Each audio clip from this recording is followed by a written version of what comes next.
Good evening. We are live, not from the Shul of Bozeman. We're live from my home due to, I call it babysitting. My wife calls it fathering or parenting.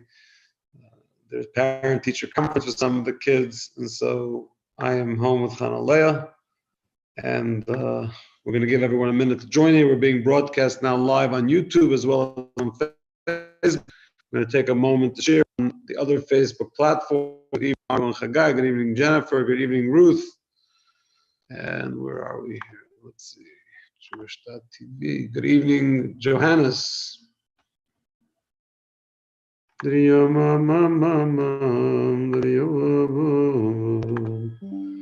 evening, Michelle. Oh, let me look at Elsa's Zoom. Oh, two more people into the Zoom. There we go. Good evening, Erica from Norway. I'm just sharing this on a few places, and we will be rolling.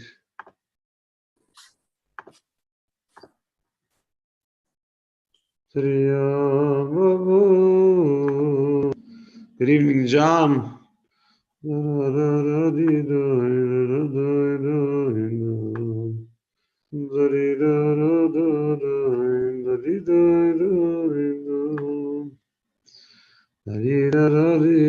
Okay, very good. So we shared it on all the mediums, and we are ready to go. It is Parshas Vayera. It is Wednesday night. It is a chilly Wednesday night, if I may say so myself. It's a little chilly out there. It's been a very chilly 48 hours. And when I say chilly, I mean on Montana's terms. But we're going to warm ourselves up with a good dose of Torah and a good dose of Chassidus. So the fourth portion of the book of Genesis, the fourth portion of the book of Bereshis, it is Parshat Vayera, and it begins as follows. The first verse of the Torah portion, Vayera Elav Hashem be'elonei Mamrei, v'hu yoshev petach ha'oel kechol hayom. God appeared to Abraham in the plains of Mamre while he was sitting at the entrance of the tent in the heat of the day. So as we read at the end of last week's Torah portion, Abraham at the age of 99 was circumcised. God commanded him to circumcise himself.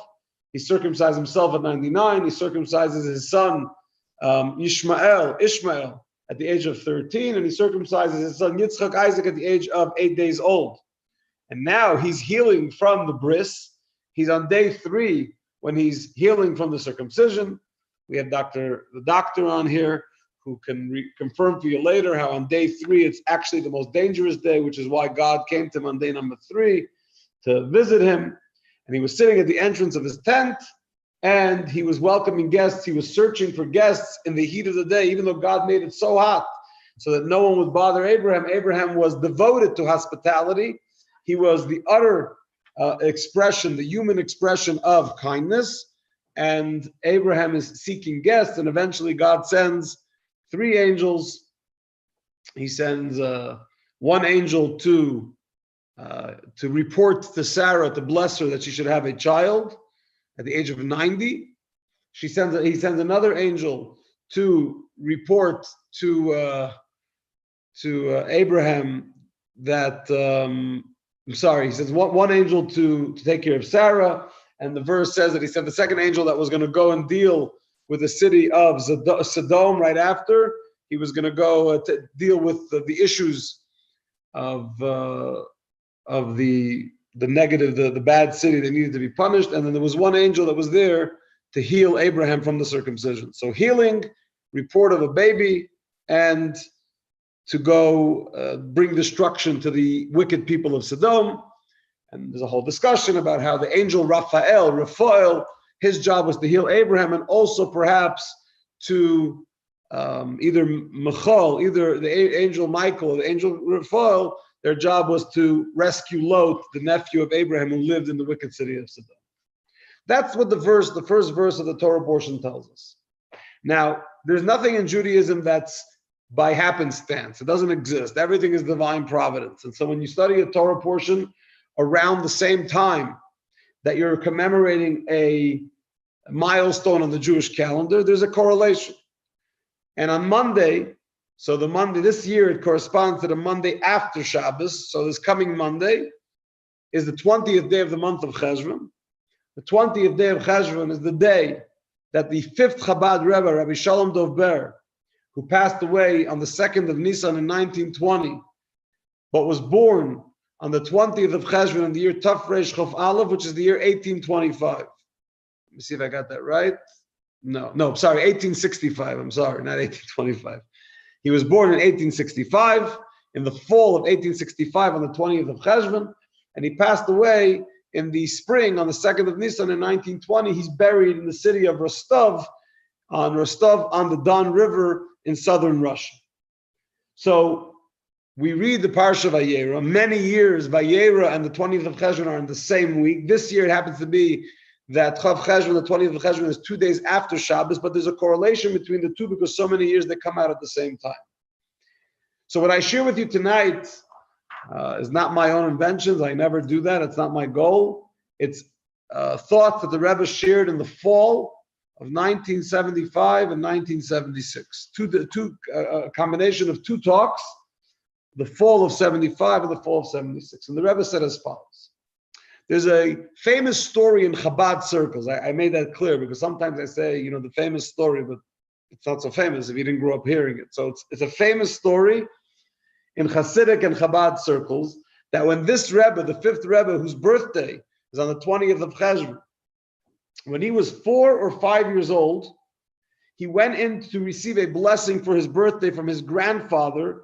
His grandfather was the Tzemach Tzedek, the third Chabad Rebbe, whose name was Menachem Mendel. So I know that my Rebbe was Menachem Mendel as well. He was named for his great-great-grandfather, the Tzemach Tzedek. So the Tzemach Tzedek name was Menachem Mendel. If Shalom Dov Ber went on his 4th or 5th birthday, he went into his grandfather, the Tzemach Tzedek Menachem Mendel, and asked him, I was learning Parshas Vayera, this week's Torah portion, and it says that God showed himself, God revealed himself to Abraham, and he cried. He said, why did God reveal himself to Abraham and he doesn't reveal himself to us? What a innocent, beautiful, not only a question, but an angst or even a pain in this 4 and 5 year old's heart. He was pained by the fact that God did. He was crying. He was literally crying. So his grandfather told him that when a Jew who's righteous at 99 years old decides that he's going to follow God's command and circumcise himself, he's worthy of God revealing himself or showing himself to him. Now, when we read stories about Shakespeare or stories about, Abraham Lincoln, right? We said 1865. I figured, you could throw in. When you read stories about other people that are not of the super righteous realm you can always learn from everybody. That's an important lesson in life in general. When you read stories of righteous people that have been shared with us deliberately, and every single detail was shared with us, it's important to analyze the story and ask ourselves, what do I garner from it? Why was I told this story? What can I, Chaim Brook, in 2022 in Bozeman, Montana, in very, very chilly weather, what can I learn from that story, not only in the way I live my life as a 40-year-old adult, but in the way I raise my children, who maybe not, I do have a daughter that's 5, but in general, we're dealing here with a 4 or 5 year old child, and the storyteller, which was the previous Rebbe, made it a point to let us know. It didn't just say when he was a child. It said specifically when he was 4 or 5 years old.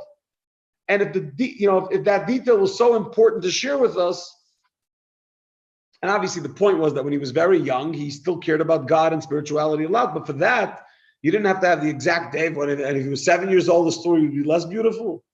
If a 7-year-old was crying that God didn't reveal himself to him, you would be less impressed by his innocence and his purity and his connection to wanting to be connected to God? Of course not. So then the fact that we're told that he was 4 or 5 years old is a very, very vital aspect for us to understand. That is also important for the way we perceive the story and how we translate it into our lives. Now, you could say that, well, it's a great story that even people that are spiritually on the level of even adults that are spiritually on the level of a 4 or 5 year old, meaning they have not been properly educated as Jews, they too can have a yearning for a great relationship with God, even on the most deep level, to the point that they would cry about it, that it would be so overwhelmingly emotional for them, and it would be such a real yearning for them that they would actually cry in order to have a better relationship with God, just like Abraham did.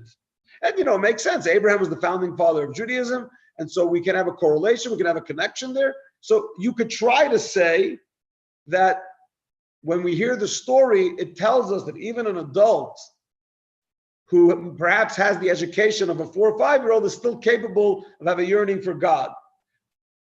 But it seems like when you read the story that it's not just about an adult who may be on the education level like a 4 or 5-year-old, but in actuality, a 4 or 5, meaning biologically, a 4 or 5-year-old child has the ability today, even, we know 4 and 5-year-olds, 4 and 5-year-olds, right? We used to say in our family, we were terrible, when we adopted Chaya, first they told me something called the terrible 2s, then I found out they're terrible 3s and terrible 4s. The kids do tantrums, they do crazy things.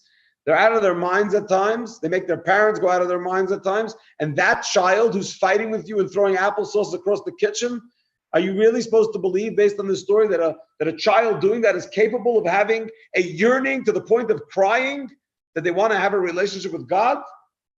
And, you could walk around and say, well, Rabbi, it's a great story for a super righteous kid. Like the Rebbe Rashab, like Reb Shalom Dober, he was a son of a leader.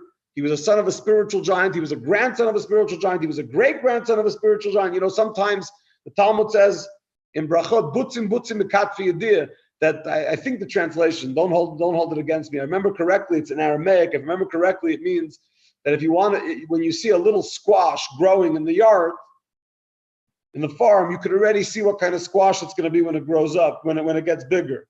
In other words, you could tell if it's a good squash or not, even from a very unripe time in its development. And so you could say, if you'd like to look for an excuse or a cop-out, you can say, oh, the Rebbe Rashab, even as a child, he was a son of such a holy man and a grandson of such a holy man, and therefore his knowledge was so impressive, and therefore he was capable of having a desire and a yearning for God even at such a young age. But for that, again, you wouldn't have to say 4 or 5 years old. You could have just said as a young child. You didn't have to focus on the actual age. And the fact that we're being told the actual age actually comes to tell us the opposite, that who he was as a child of a great rabbi and a great leader is not relevant here. And I'll explain what I mean. There are laws in Judaism about education. It's called chinuch, right? There are laws on how you treat children and what their obligation, in other words, primarily what the obligation of the parents or teachers are to the children based on their age. So, for example, the Talmud says in the tractate of Ketubot, in the tractate that talks about writing a ketubah for a wedding, it says that when a child's younger than 6 years old, don't bother in trying to bring him into a yeshiva or to a cheder to teach him Torah. You could teach a child, and you should teach a child even younger than 6 years old, words of Torah and Jewish songs and how to read the alphabet. But if you're looking at teaching Torah under 6 years old, don't bother. From 6 years old and on, you can shove Torah down their throat. In other words, by strength. Unload, shove him, load him up with Torah. So here the Talmud actually says that there's an age for this. And the age where you're obligated as a parent to start really giving your child a healthy Torah education is the age of 6. So now you can say to yourself, well, if the age of 6 is a time for education, what if my kid is this prodigy? What if my kid is this incredible, brilliant child? Maybe I could start teaching them at 4. Sure, you can do whatever you want. But there's a system, and it's a universal system, because halacha is based on universal measurements, universal numbers that are all across the board. And so 6 years old is the age that even if a child may develop younger and smarter, the obligation on the parent is only once they turn 6 years old. That's when you start. In other words, there's a universal, just like there's a universal age for bar and bat mitzvah, right? Someone could say, well, my kid is really, really good at Torah. Maybe I can make the bar mitzvah when they're 9. Or my daughter is really, really brilliant and incredibly devoted to God. Maybe I can make their bat mitzvah when they're 7. Doesn't work that way. There's a program. It's an inherent program that's set up by Hashem, where we take limited or finite measurements. Sit. Good boy. You see what I'm dealing with? Sit.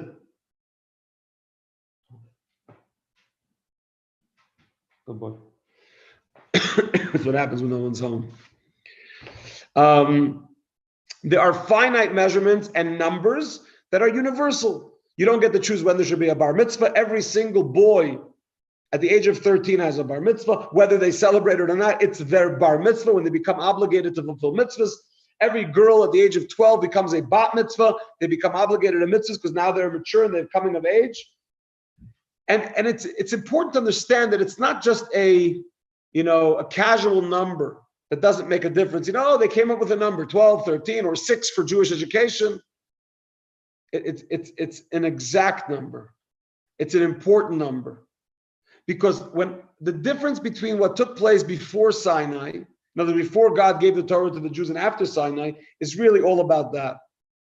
Before Sinai, every righteous person, Abraham, Isaac, Jacob, Joseph, Noah's son Shem, his grandson Aver, they also connected with God with a lot of the same ideas that we connect with God today, except because there was no commandments except for circumcision.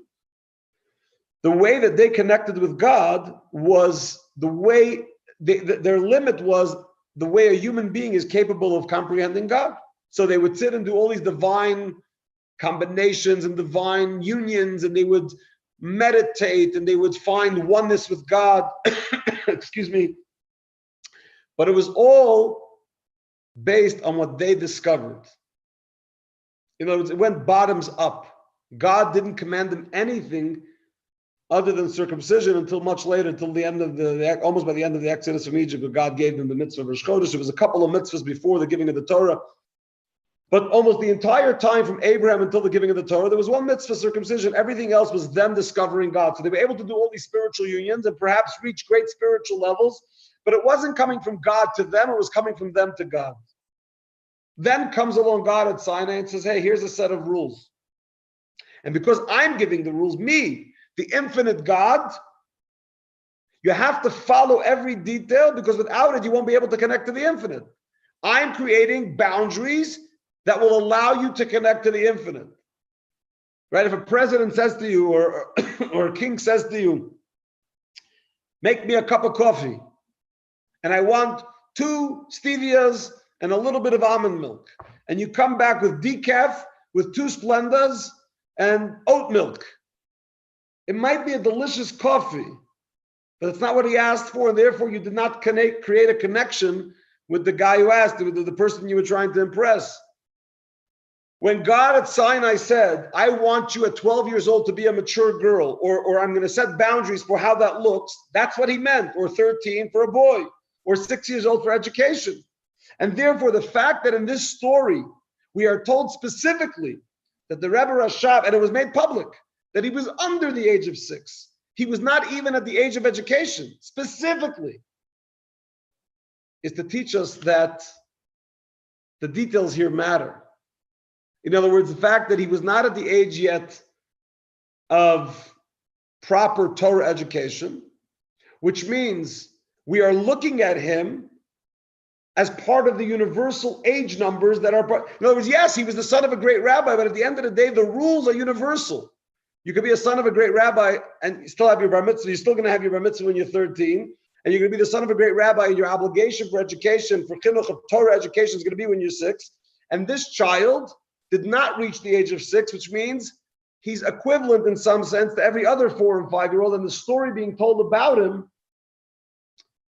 is something that is relevant to every 4 and 5-year-old. And why is that so fascinating? Because there's an interesting thing the Rambam says, Maimonides says in his codification of Jewish law, in Hilchos Tshuva and the laws of Tshuva. It's also in greater detail on his commentary on the Mishnah.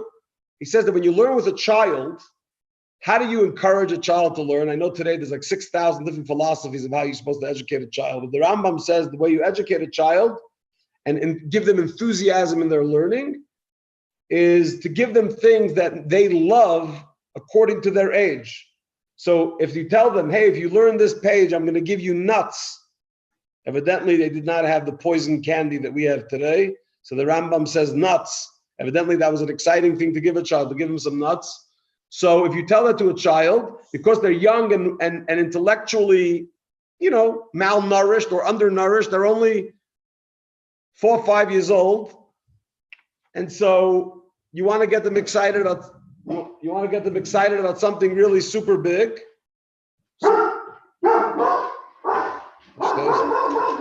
Nice. So if you want to get them excited, you'll have to pay attention. Super loud. I know you're going.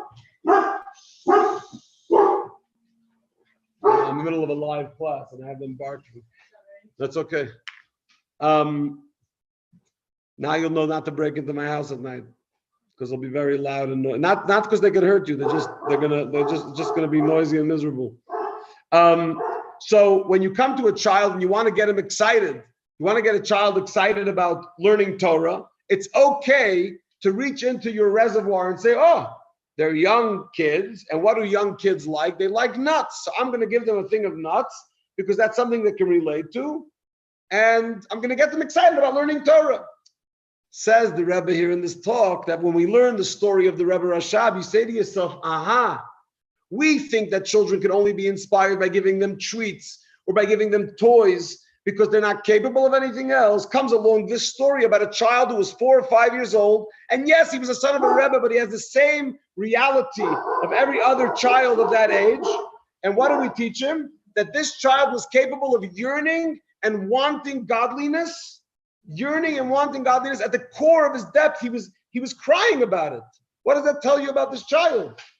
And every single other child on earth is capable, if you get them in the right mode, in the right environment, we are capable of showing them through proper education. And here's the key. What does proper education mean? What do you give a child when they're 4 or 5 years? If you're not educating them with overloads of Torah, what kind of education are you giving them? You're giving them a love for Judaism. You're giving them a warmth and an appreciation for the beauty and the warmth and the vitality that is within Judaism. And therefore, they're also going to have a yearning to want to connect to God the way this child did, demanding of his grandfather, why don't I have a revelation like Abraham did? So, reading this story really awakens a new reality for the Jewish world. What does it awaken? It awakens that there is a new path that has been opened. What is the new path? The path is that every Jewish child in the world, if embraced and nurtured properly, is capable of wanting godliness. And I say this with a semi-broken heart, because very often, but often enough, I hear Jewish parents saying, first I want to give my kids some super duper education and Chleis, pick your topic. They're going to have a GED and they're going to have their SATs and then every acronym under the sun. I said, when did they get their GED in Talmudic studies? What about their SATs in Talmudic law? What about their deep soul-searching meditation in Kabbalistic or Hasidic philosophy? No. We're going to read Buddhism and a little bit of this charta and a little bit of this and a little bit of that. Then we're going to load ourselves up on everything except for the beauty of Yiddishkeit. Why? Because we think that a child is incapable of appreciating the beauty of godliness and Torah, and we are wrong. The story of the Rebbe Rashab, how he yearned to be like Abraham, to have that connection with God, reminds us that every one of us, child and adult alike, but even a young toddler, is capable of wanting to have that type of relationship with God. And that's why when you look at the story of how he cried, it's not just a foreign story. You say, well, I'm not like Abraham. I can't be like Abraham. But yes, you can be like Abraham. And that just like God revealed himself to Abraham then, he can reveal himself to each and every one of us as well. But there's another element to that, which is the details of the story itself. And that is how you educate. Right? What was the answer? The grandfather, the Tzemach Tzedek, Rabbi Menachem Mendel, could have responded to his grandson and said something very simple. He could have said, Avraham Avinu was a holy man, so he got to have a revelation of godliness. Instead, he didn't say that. He said, when a Jew who is righteous and at 99 years old circumcises himself, he's worthy of God's revelation. Did he really have to tell it to a 4 and 5-year-old? He couldn't just give him a, typical Jewish fluff and say, he was righteous and therefore he earned it.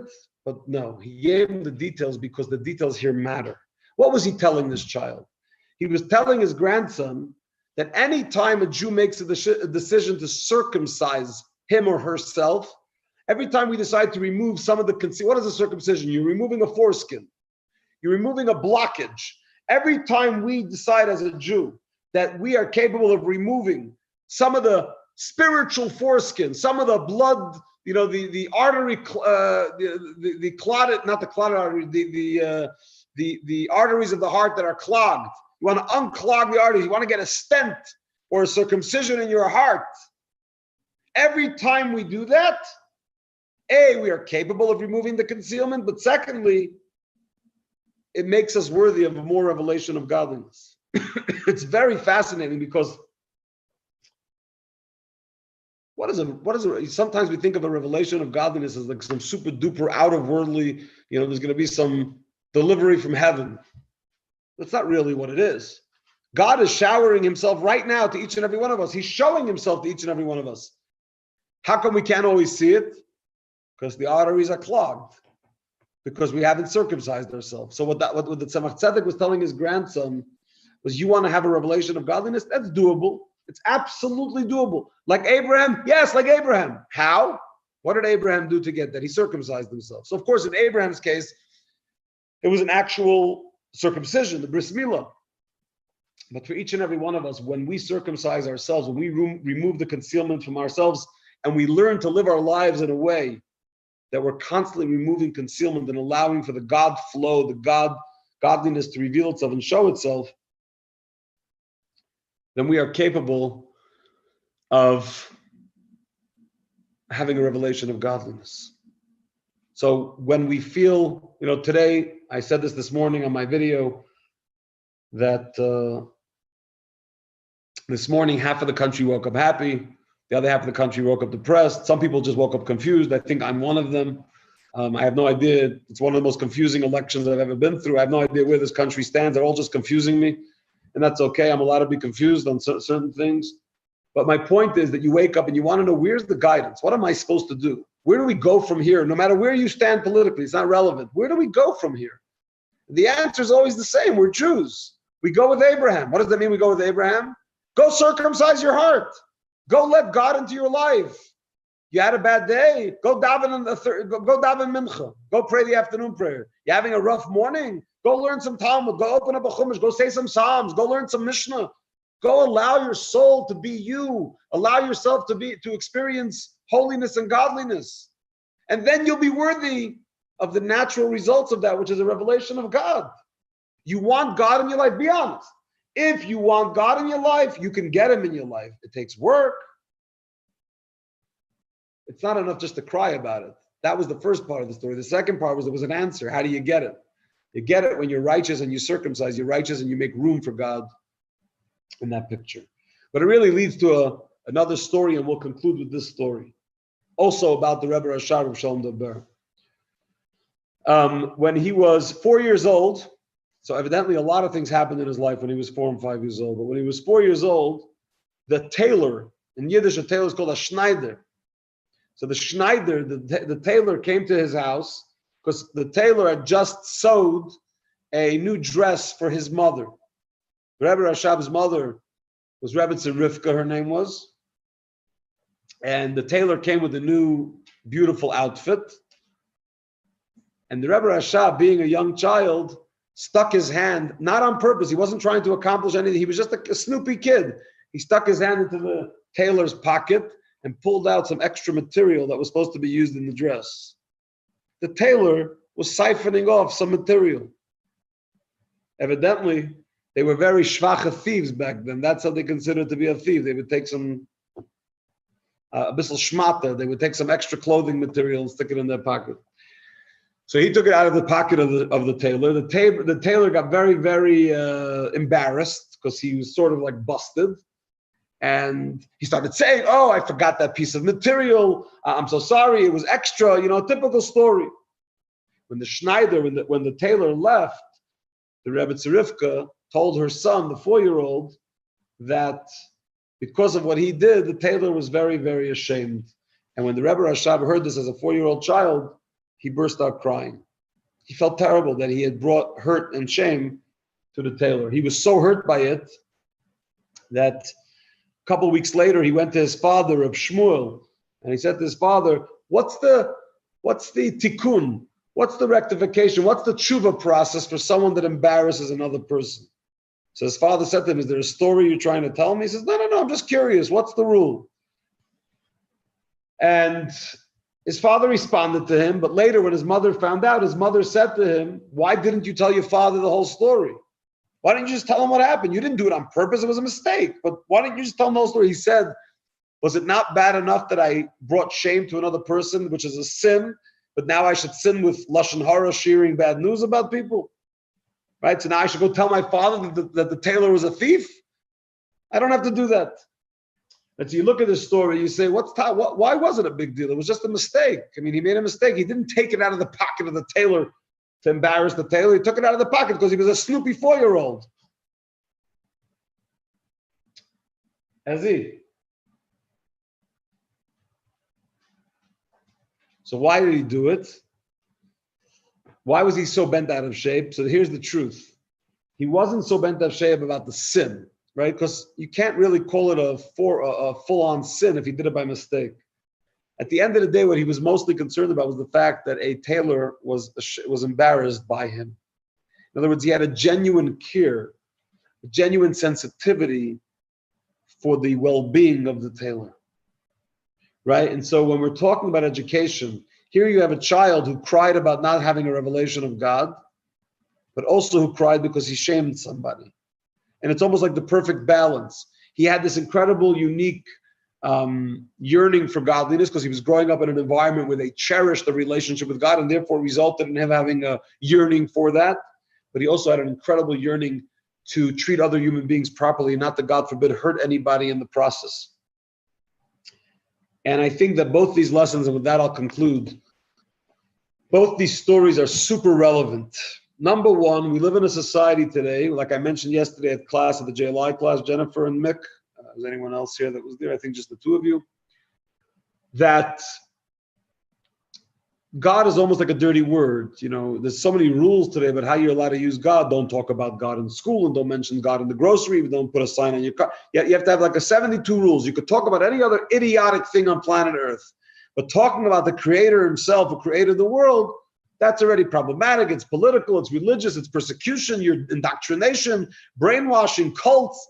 All I want to do is talk about the Creator, the guy that created this incredible weather, the weather that made me frostbite this morning. I want to give credit to where the credit is due. But you can't talk about God because, God. So number one, we learned from the story from the Rebbe Rashab that not only should we talk about God, but we should mean it. It should hit us in our core. We should yearn for a deeper, authentic, genuine relationship with God, to the point that if we don't feel it and we see it exist by someone else, like in the case of Abraham, we should want it for ourselves. So don't run away from God or the God topic. Talk about it, talk about it, talk about it. Maybe eventually it'll penetrate our hearts. But the second thing is that our society is in pretty bad shape as it relates to interpersonal interaction. We treat each other. This is what a rabbi needs to be doing at 40 years old. What does he even bark? What are they barking? You think that it's New York or something and someone's breaking in? Anyhow, we're in a society today where, I'm sorry if anyone's watching in New York, I apologize. I'm sure no one's breaking into anyone's house in New York. It's a very, very safe place. No sarcasm at all. I have a keychain that Chavi bought me that says, I speak in sarcasm. It's a great keychain for me. The point is that we don't know how to treat other human beings. You're destroying the world. You're destroying the Constitution. You're the worst thing that ever happened to the world. You're the source of the destruction. You're worse than the Taliban. You are the Taliban. Everyone's Nazis. We throw around the word Nazi these days like we're talking about, everyone that messes with us or touches our garbage can the wrong way becomes a Nazi. It's a very dangerous way of, and I'm not saying this at all from a political perspective, just from a Torah perspective. We are Jews. We have empathy for human beings. We have sensitivity because we love human beings and we respect human beings and we treat them with dignity. If we shame someone, we should feel broken about it, even if it was by mistake. But the bottom line is they're embarrassed, they're humiliated. And that's it's such an important lesson to learn dealing with the craziness that we deal with today. Don't turn yourself into a numb, uncaring monster who thinks that just because someone has a different opinion than you, they're worthy of your disgust and they're worthy of your undignified behavior and they're worthy of being disrespected. They're not. It's not about them, it's about you. Who are you? Are you a Jew? Are you a God-fearing person? Are you a Gentile that follows the 7 laws of Noah? Then treat human beings with respect. Have empathy and sensitivity to other human beings. I don't care what your cause is. There's nowhere where it says you have permission to be a disgusting human being, to treat other people with disrespect, especially to treat them in ways that you would never want to be treated. So lesson number 1 is stick with God and build a relationship with Him. Yearn for Him. It's good for you. Number 2, as much as you love God, don't let that be the excuse. Don't use God as your crutch or your excuse for why you mistreat other humans. God doesn't want you to mistreat humans, no matter what they do or say. So don't do it. Treat people with respect and you'll be respected. Treat people with dignity and you'll receive dignity. Treat people with sensitivity, and when you're in a tough spot, people will be sensitive to you. And treat people with empathy, and you will be treated with empathy as well. And I take no more responsibility for any of the dog barking, so I'm going to wrap it up for now. Have a wonderful evening. If you're in Montana, stay warm. If you're in anywhere else, I'm not going to end that sentence. No one else. You shouldn't be anywhere else. Who would be anywhere else? Who wouldn't be in Montana? Why wouldn't you want to walk your dogs in minus 30 degrees with wind blowing and snow and your fingers turning into... This morning, for the first time in 16 years, I came in and all 10 fingers, with gloves on, all 10 fingers weren't working. So I put them under boiling water, and I don't even know that's what you're supposed to do, but I literally... No, you're not supposed to do that. Okay, you'll tell me later, Margot, what to do. Either way, it worked. My fingers are still working, but I consider it a miracle. Have a wonderful evening. Stay warm. Sei gesund, and we'll see you back here soon. That will make your fingers tingle like crazy.